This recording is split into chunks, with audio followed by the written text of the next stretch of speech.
70 लाख करोड़। हाँ, आपने सही सुना, 70 lakh crore.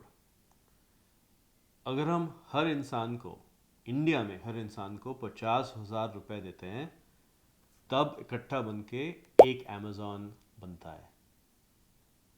It's basically $1 trillion company.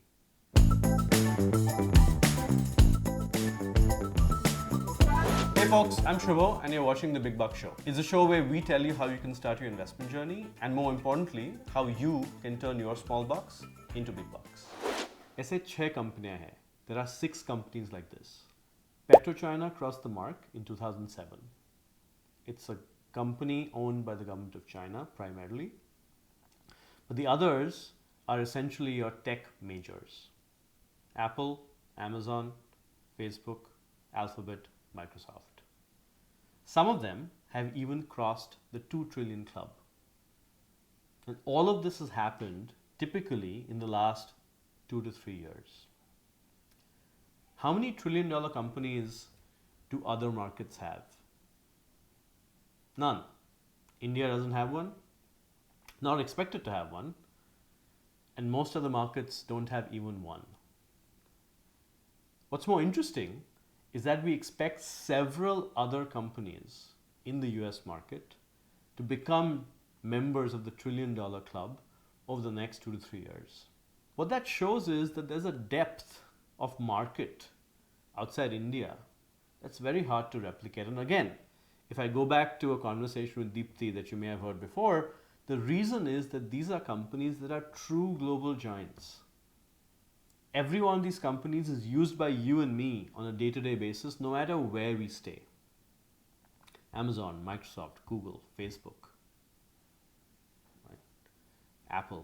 These are all companies that continue to grow and innovate. So why do these trillion-dollar companies exist? And why are they so embedded in the US system? Well, 2 reasons. One, trillion-dollar companies exist when they are globally pervasive and they provide a number of advantages and they interact with billions of people. And that's what these tech majors do today. Why are they pervasive in the US?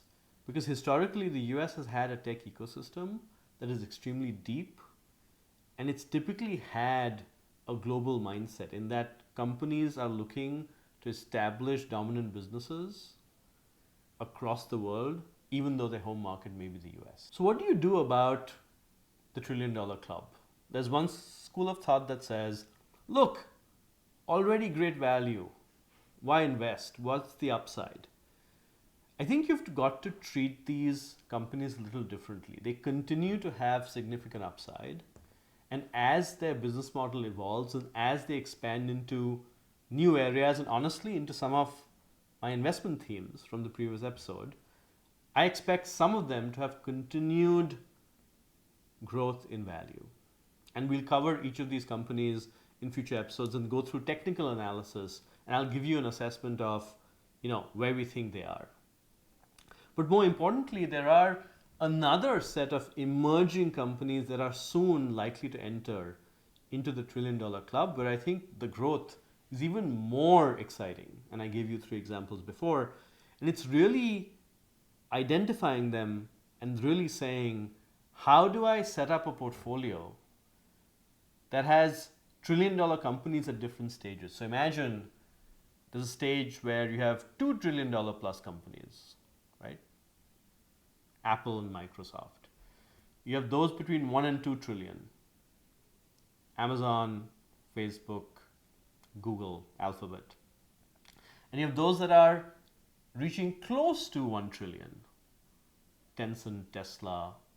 And there are those that you believe someday in the next 5 years will get to 1 trillion. Netflix, biotech majors, etc. Imagine if you had a string of pearls across that entire continuum and you got this right more often than not.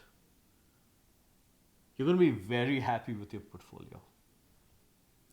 Does that mean you should only invest in the US? These are all US listed companies. No, the Indian market has opportunity.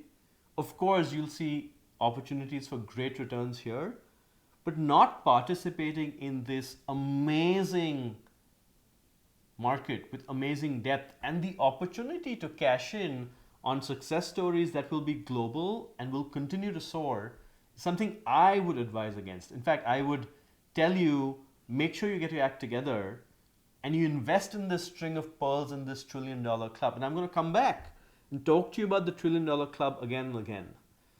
And talk to you about the emerging $1 trillion club, which is more exciting. And hopefully, an Indian company or two is also going to be part of that at some point soon. So it's not that we are any worse off, right? We're in that evolution.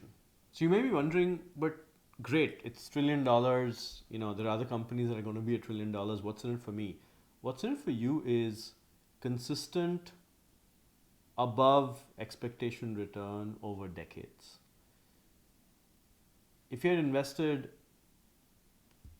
$5,000 in Microsoft, and I'm giving you dollar terms because it's a US stock, in 1986, today it would be worth about $15 million, right?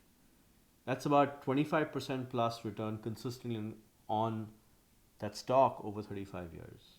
That's very rare. And with some other companies, you're getting even more. And so it really pays to pay attention to this $1 trillion club and pay attention even more to folks who are looking to join the $1 trillion club. And like I said, we're going to be covering a number of different stocks and really giving you analysis to say, how is the stock doing? What's our take on it? And should you invest in it?